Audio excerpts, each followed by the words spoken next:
your brain can't differentiate if it's a social threat or whether a tiger walks into this room right now. Our body reacts the same way. So it's actually so crazy how you have that feeling physically nauseous, that fight flight response of kind of, for some people that might be nauseous, heart rate racing, breathing changing, because we detect social threats in the same way as we would any other physical threat. So it is a very emotional and physical response.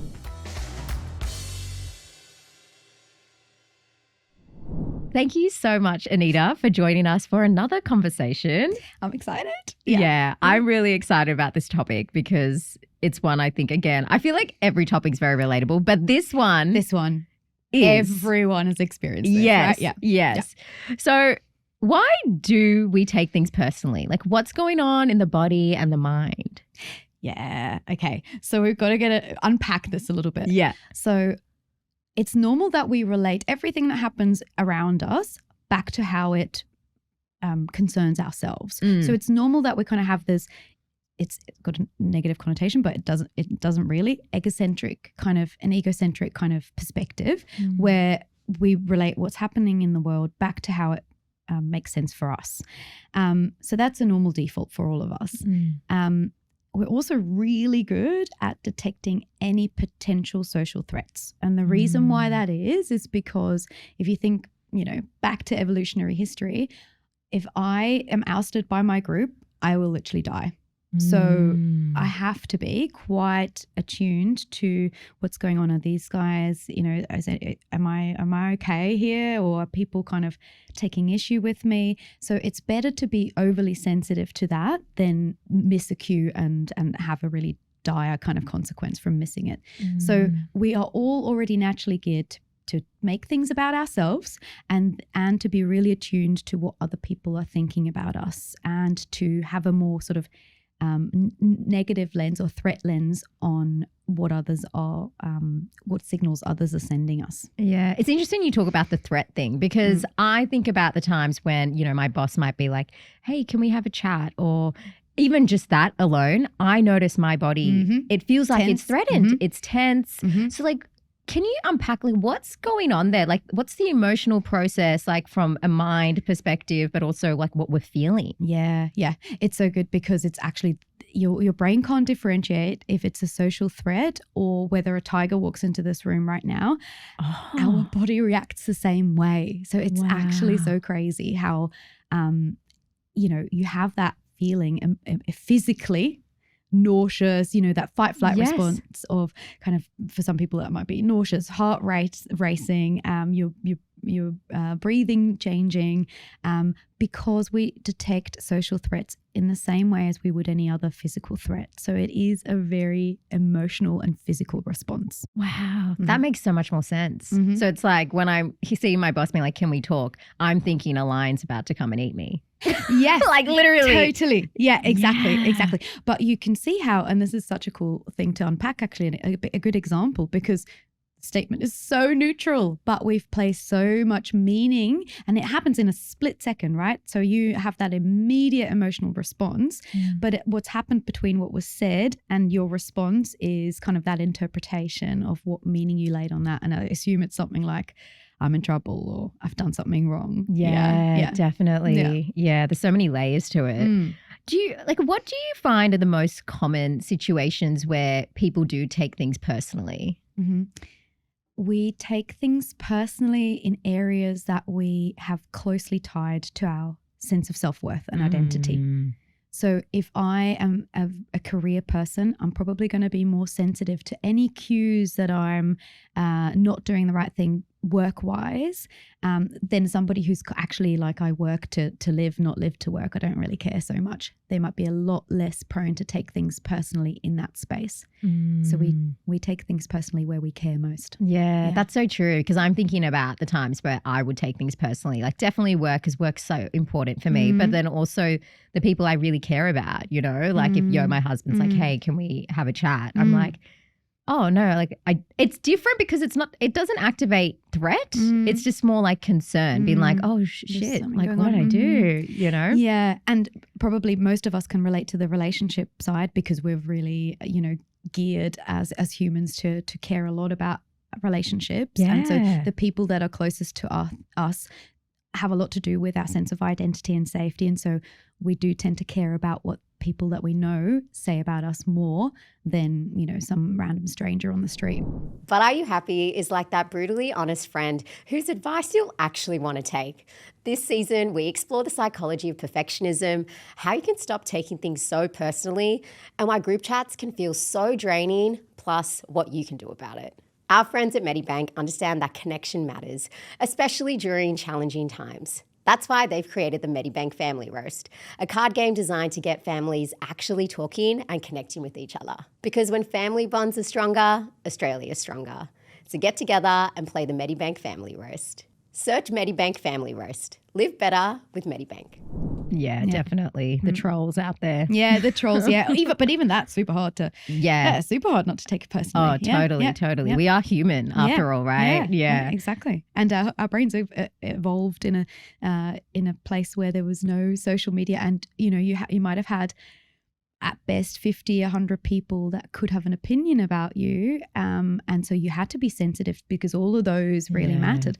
But now, you know, if you've got a million eyes on you, literally, it becomes so overwhelming to have that same brain that cares about every single comment. So true. And it's interesting too, because something I'm curious about is, you know, I can imagine there's no clinical diagnosis to taking things personally, right? But I can imagine that it might be a feature for other mental health conditions as well, or? Yeah. So as you say, like in and of itself, it's a really natural and human thing to do. And then where does it kind of tap into or go from something that's really normal and common to something that's really a bit more than that? And you're right, it might be linked to things like depression. So if I feel really awful and I'm scared of feeling kind of rejection by others, and I have all these core beliefs that I am actually really not good enough, and so I'm looking through that lens, it might be linked to things like low mood or anxiety for sure. Maybe some personality disorder stuff as well, where I'm expecting criticism or I'm expecting lashings out, or I'm also, if I have a trauma background, for instance, and I'm expecting people not to mean well by me, and that there's threat in other people, that might make me more likely to take things personally as well. Yeah. There's a lot of different factors there. So how does our childhood So how does our childhood or past trauma and personality play into all of this? Again, such a cool nature nurture question. Yeah. It's really, it's interesting to unpack. So I would say from the nature side, we might be born with a bit more of a sensitive temperament, and we might be much more attuned to what's going on around us. And that can be a really positive thing, but also in this case might go too far. But that might be kind of from a personality standpoint, what we bring to the table. And then there's a lot that happens in our early environment that may make us more prone to take things personally. So if we're talking about an attachment from an attachment perspective, if my parents are really unpredictable, sometimes they're really warm, sometimes they're not, sometimes they're just not there, I'm going to become very attuned to picking up on tiny little cues, because it's become really an important strategy for me not to miss opportunities to connect. And so if we've got an anxious attachment, I might be very rejection sensitive and be looking out for those cues and much more sensitive to them compared to someone who doesn't have that anxious attachment. If I've got a more avoidant attachment, so if I'm used to people can't be relied on and I have to fend for myself, I might just have a lot more of a defensive kind of, keep you at bay kind of mindset, and expect that everything you have to say to me or do towards me is somehow doesn't have the best intentions. That will impact that as well. Yeah. It's interesting because as you're like talking it out, I'm like, wow, that's so exhausting. Like no matter what you fall into in terms of those attachment types. I'm like, wow, just to have that constantly in the back of your mind is a lot. It is, yeah, and it's so automatic as well. So it's exhausting when you perceive the world through kind of a threat lens, and it takes a toll. Do you feel like there's any gender differences when it comes to taking things personally? It's a great question. I would say there's no kind of gender that's more likely to take things personally. I think it's the environment growing up more so that might make you a little bit more prone to taking things personally. But I do think it might play out differently for men and women.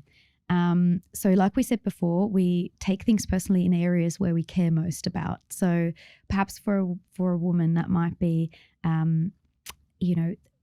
traditionally we might have had these societal expectations that women don't show anger or aren't too kind of forward, and so maybe any ambiguous comments that might show that you've somehow violated those expectations, you might be much more sensitive to than a guy, where that's much more acceptable. Whereas maybe for men, they have different societal expectations placed on them, not to be too vulnerable or too sensitive. And so any comments that might imply that at all might be taken up much more personally than for a woman the same comments would.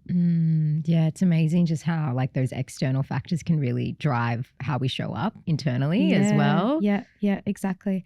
I think, it's evened out a little bit now, but I would say, historically it might have been that there was a more gendered element to it, where women were kind of placed in a very particular it was a very small kind of box that we were allowed to be in, and so any signals that we might be stepping outside of that very rigid box would be a threat, and therefore we might have been much more attuned to picking up on any potential trespassers. So does being a part of a culture that values, emotional toughness, like does that make it harder to express when something has hurt you? Likely it's still happening, but it's just suppressed because you can't express how something has impacted you, because then you might be, it kind of goes against maybe cultural norms, but the feeling's still there, but then perhaps it's just not able to be communicated even less and suppressed, and therefore might even take a bigger toll potentially. It doesn't go away entirely, it's just doesn't find an outlet. Totally. And it's interesting too, because I think something that I've really focused on is sometimes not having that expectation that, within my culture that, my parents can be able to hear me in the way that I want them to be heard as well, because I'm like, oh, they don't have that capacity. They didn't have that upbringing to be able to hold it in that way. So I think bringing a bit of that kind of compassionate lens has really helped. Yes. Yeah, absolutely. Yeah. So how does social media and online communication amplify this tendency to feel personally attacked? Like, when you get those, you send a message on Instagram and it's like the red receipts, it's like they've read it, but they haven't responded. Or someone's like love-hearted emoji something, but they didn't say thank you. We can spiral a lot. That's such a good point, because you're missing about half of the information that you would usually take in, right? All the nonverbal cues that will give you a clue on whether this is something that you should be taking personally or not go missing. So if I saw somebody receive my text and their kids are screaming at them at the same time, and someone's at the front door and so they put the phone away, I would know that there's all these contextual factors that make them not be able to respond right now. But if I'm missing all of that, I might be there sitting, right, well, I know exactly what happened here, and that's because, she's actually mad at me and that's why she's not replying.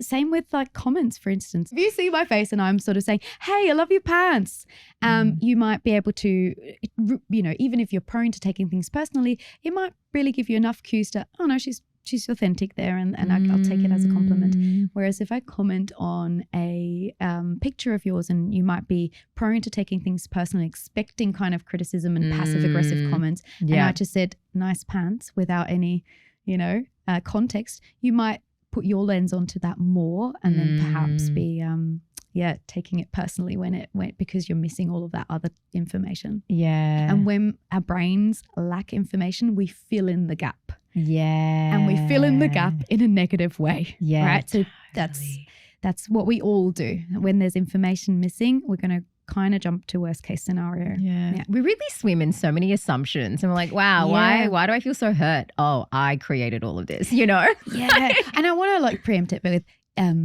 it might not be all about you, right? We don't have to say it's all in your head. It is worthwhile disentangling like what am I bringing to the table? What am I layering on top of what was said? And usually that is at least a big part. Yeah. Yeah. I think I really like the example around, you know, we talk about the difference between digital communication and just that face-to-face, because nonverbal communication is so powerful. You know, it really adds to our communication style. So I like that we remember like there's just so many gaps in digital communication, which is a good one. And Gen Z don't use emojis. So like. Do they not? Is it a millennial thing? Gosh, I should know this. Are you Gen Z? No, but I know a lot of Gen Zs. I should ask. No, as a millennial, I'm like, you know, heart emojis. Yeah, I'm all to communicate all my warmth. But then Gen Z, there's just nothing, and I'm like, okay, they're a bit too cool. A bit too cool for school. I was like, wow. So there's even more open to interpretation. Yeah, totally. The generational differences. Exactly. There you go. So how much of taking things personally is about the fear of not being good enough versus my ego is actually just really bruised right now? It's interesting because it's connected. Because what is ego? It's kind of this layer, this protective layer of never having to kind of feel that underlying defectiveness. So it's like an amplification. It's like an overcompensation for feeling less than underneath. So a bruised ego is because it's touching on something that you already believe about yourself and you don't want to face. And so, you know, often the comment might have not even been intended that way, but your ego is bruised because there's already an internal story about this topic that you've created. So it's like giving more data to go within, find out what's going on. Yeah, exactly. And so, you know, if I have to face that feeling of not being good enough because of something that you said, it's incredibly painful. So bruised ego, it can feel actually like the same areas of the brain light up in that kind of pain compared to physical pain. So again, our brain is really, it's hard for our brain to differentiate different types of pain. Yeah. It's so interesting because I know, because before you also talked about how our brain interprets seeing a line as the same threat as you see your boss say, can you have a chat with me? We think that our brains are really smart, and it is, but it's just funny because when you unpack like the details of how our brain interprets things, it makes me wonder. I'm like, oh wow, okay, maybe I'm giving my brain too much power. Like there's still a lot we need to learn and change. Totally. It would be cool if it could differentiate actual from perceived threat so that you wouldn't have to be so alarmed all the time or also hurt all the time. Yeah. A lot of what we've been talking about is, you know, taking things personally can be seen as like a bad thing, or we can kind of villainize the term, right? But can it be a good thing? Like, is it okay to take things personally sometimes? Yeah, totally. I think, you know, when we take things personally, it's kind of a cue, a signpost, something's going on that's important to me. So it gives you some information that we're touching on something that is of importance. That's a really good thing. Yeah.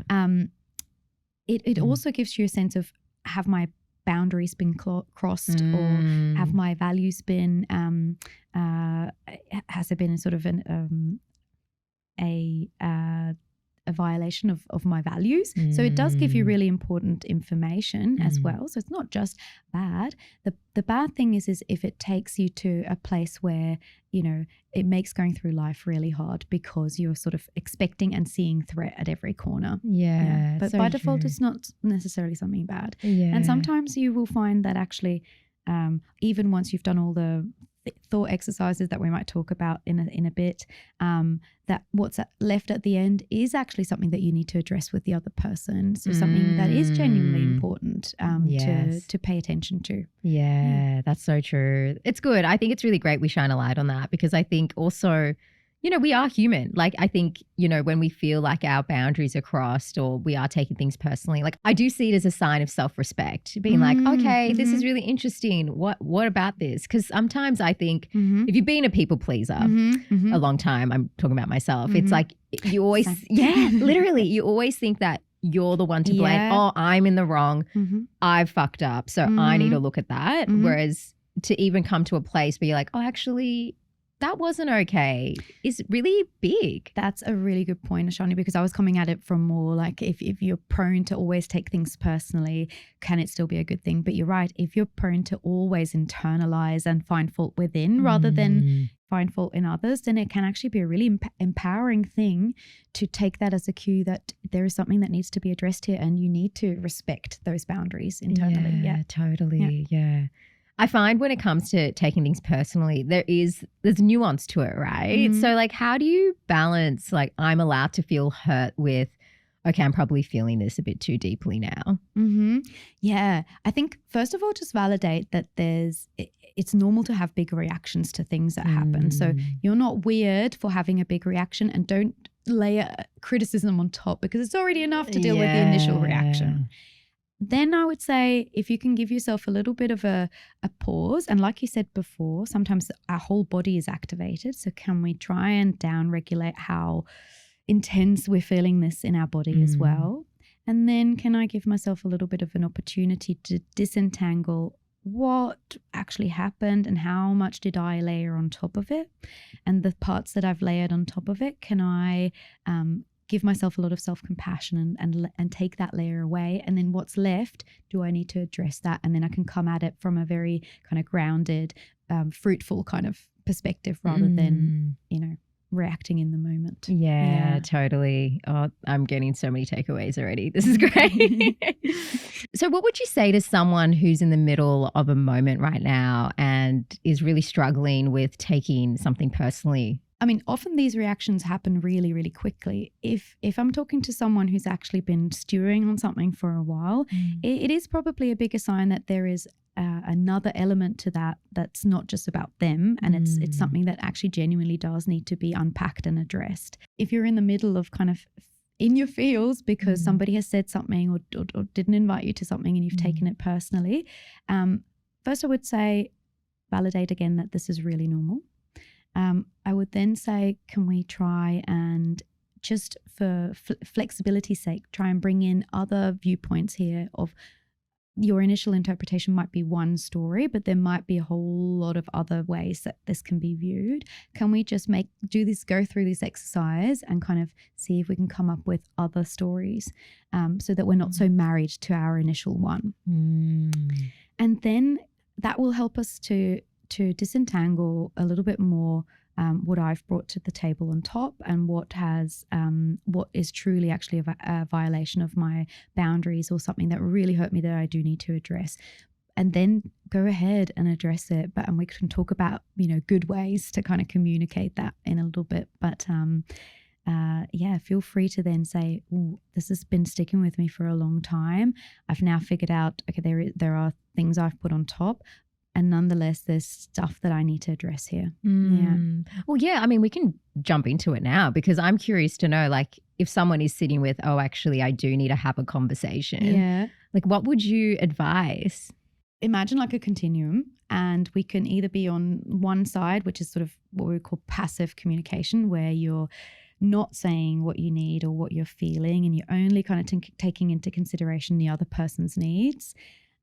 And then on the very opposite side is sort of aggressive communication where you just barge in and this is what I'm feeling and this is what I need and I don't care about your perspective. Yeah. As you might be able to tell, neither of those are particularly good because totally. for connection and for your well-being. And nicely in the middle we have assertive communication. So that's where I'm honoring my needs and feelings and I'm taking into consideration your viewpoint, and I'm finding a way to communicate that's most likely to be receivable without defensiveness on the other side, and that is most likely to come to some sort of constructive outcome. So shall we unpack what assertive communication can look like? Yeah. Okay. So there's lots of different ways to kind of come at it. I like to use a simple 1, 2, 3 sort of recipe, which is 1, can we state the facts? So rather than already putting meaning or interpretation in it, can I just repeat what you said? So these reports need revising. You said that to me now 3 times today. that's a fact, right? I'm not saying you are always attacking me. I'm saying that's what you said. So it introduces the topic in a way that doesn't make you immediately defensive. Then I'm going to say how that impacts me. So that's the second step. So instead of talking about your intention or what you did, I'm going to say about how that impacted me. When you said that 3 times in a row, I felt myself kind of feel a little bit anxious because I felt that maybe I wasn't doing a good enough job. And then 3, this is often what we leave out, is what can I ask of the other person to rectify it? Can I give them a suggestion? I'm not going to let you guess how to better approach this with me. I'm going to actually give you a path. So, you know, in future, I would really appreciate, maybe we can have like a little check-in once in the day where we can talk about what needs doing, so that I'm aware that that's the half hour where we can talk about that, but I'm not constantly kind of expecting, you know, more comments that I can then take the wrong way. Do you think that would be okay? Can we do it this way? Yeah, I love that. Yeah. That is so effective. Which is very different from, you know, all right, I'm going to suppress because I'm really hurt. You've given me the feeling that I'm not doing the right thing, but, you know, I'm withdrawing, I'm angry, but I'm not going to say anything. I'm really hurt. Or I'm going to lash out at you and say, can you stop saying that for a second? Like, you know, it's very different. Yeah. So let's say like that conversation happens, right? And then the person on the other side who gave that initial criticism, what if they don't take that well? They take it personally, you know, and then we're in this kind of cycle, right? Yeah. I mean, you run a risk when you bring up a need and an emotion that the other person then can't take it on from the perspective that you're trying to communicate it. You can obviously help communicate that, you know, I understand that wasn't your intention at all, but this is how it landed for me. Yeah. And, you know, because of how I operate, I know that this other way would really help me not to. Yeah. It gives you it gives the other person the best chance not to take it too personally themselves. Yeah. So assertive communication helps with yourself, how your needs, but also respecting the other person's feelings. Totally. Yeah, I love it's a good that. point. Yeah, that's really good. Okay, so I'm curious because I kind of want to flip it now in the sense of the person that needs to give the criticism or the constructive feedback.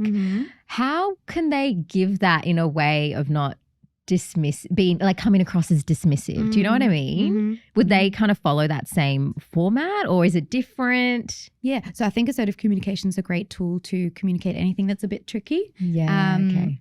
I think keep it specific to the situation. So don't make globalizing statements, because if I'm going to say you always or you never, it's really hard not to take that personally, because I'm kind of attacking your whole character or, you know, so I'm going to try and make it very specific. In this particular situation, when you said X, it made me feel Y, and I would really appreciate Z, right? That's different to saying you just are such a disrespectful person in general, or don't make it about the person as a whole. Yeah. It sounds like, I really like that first step around when you state the facts, keeping it neutral, like keeping the emotions out, just makes it sound really clean. Exactly. Yeah. And it's sort of undeniable. Yeah, that is exactly what happened. If you had a camera in the room, nobody could deny that was how it played out. There's not a layer of interpretation on it already. For someone that might be struggling with being able to separate the facts to the narrative they're attaching, like, do you have any like concrete tools that they can use to be able to really separate that out, or like things that you do in the clinic? Yeah. So again, I would like to come at it from kind of 2 layers, because, you know, if we are very prone to taking things personally and expecting criticism, there's likely some origin story there that we want to unpack a little bit. Yeah. So that might be, you know, trauma or attachment disruptions. So we want to address those as well and kind of go to the core. Yeah. But in terms of practical strategies, there's certainly things that we can try and disentangle that a little bit more. What's the fact and what's the story?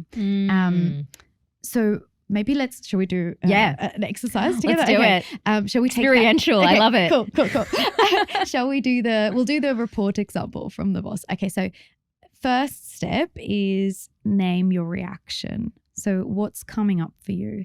Can you just be aware of, I'm getting really angry or really upset here, and maybe even a layer deeper, this makes me feel like I'm not enough. Okay, so can we name the reaction that's coming up?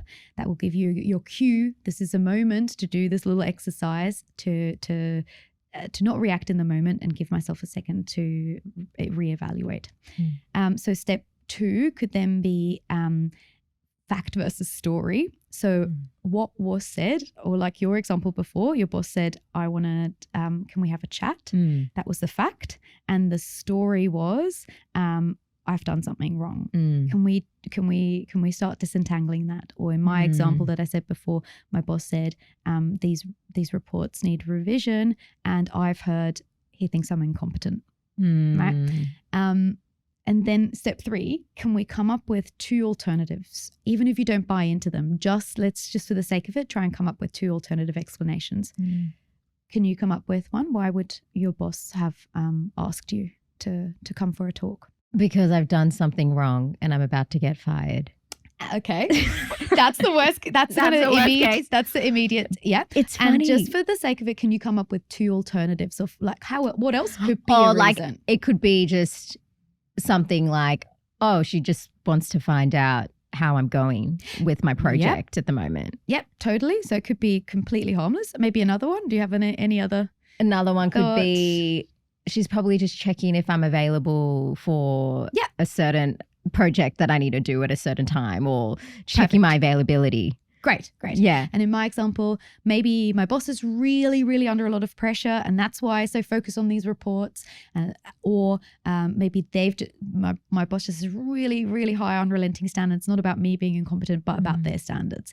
So we can come up with alternative stories, and then that kind of gives us a little bit of a more a bigger lens through which to interpret what happened, rather than just going with our initial one. Yeah. And then step 4 can then be, right, now that I've gone through this whole experiment of, recognizing my reaction, separating fact from story, coming up with alternatives. Now can I take that all into consideration and figure out what are next steps? Is this all internal? Is this all story? And can I rectify it within?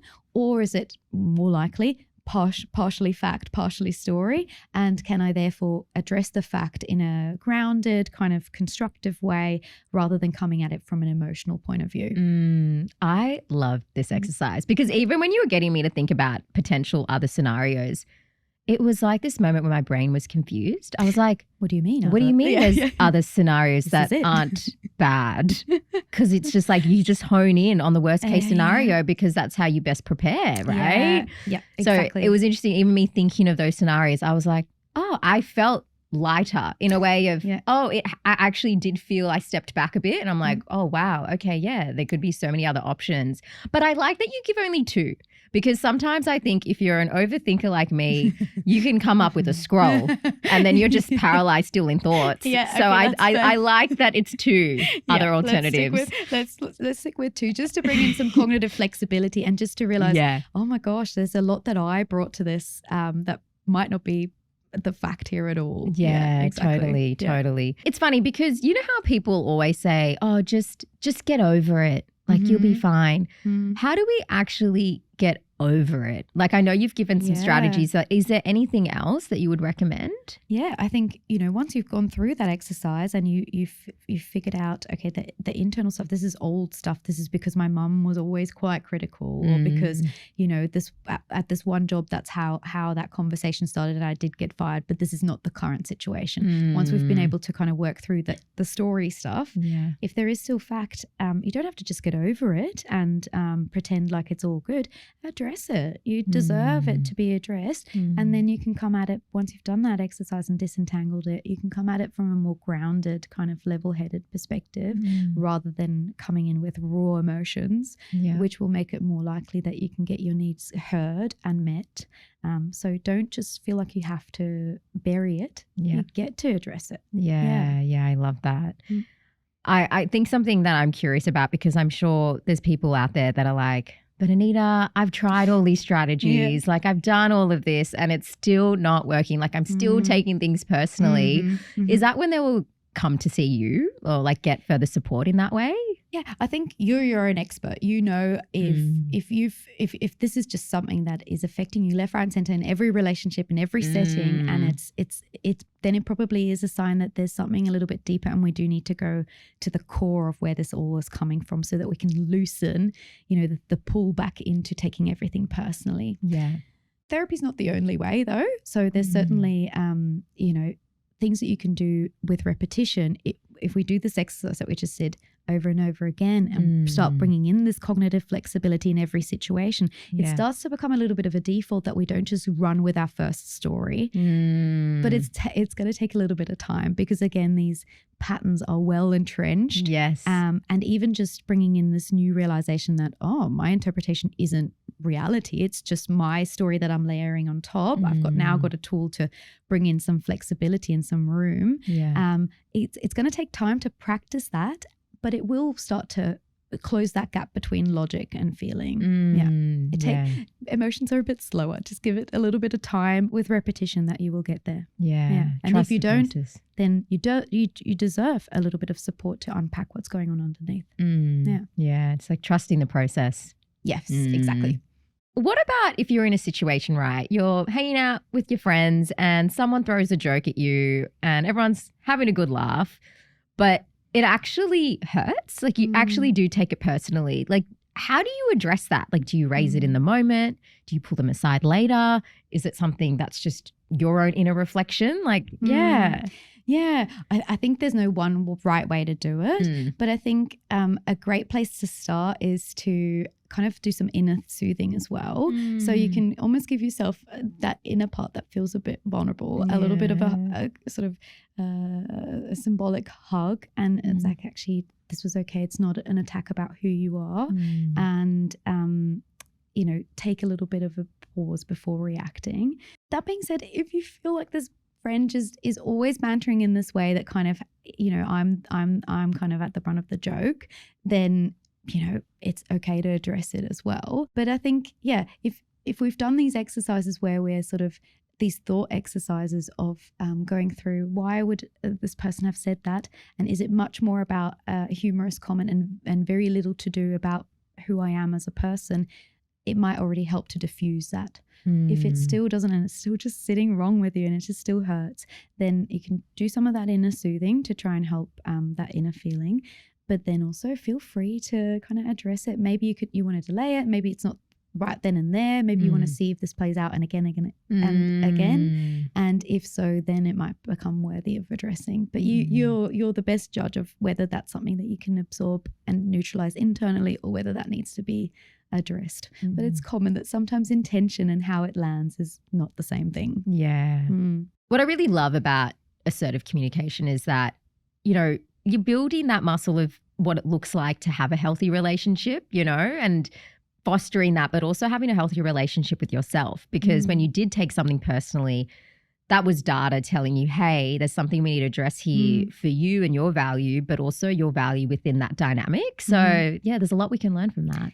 100%. I think it's so nice how, in assertive communication, I'm looking after my needs, I'm looking after your needs, and, happy days. We can have, much more of a harmonious relationship and connection if both of us are respected and heard. And I think a lot of the time it's like in the lead up of having those conversations, it can be really scary. So like normalizing that, because you kind of have to confront a pattern that's kind of keeping you stuck. But once you get through the other side, you have that conversation, you feel a lot lighter. That's true. And so much more connected as well. Yeah, it's that rupture and repair process. And once you've repaired, it evolves your relationship or your connection.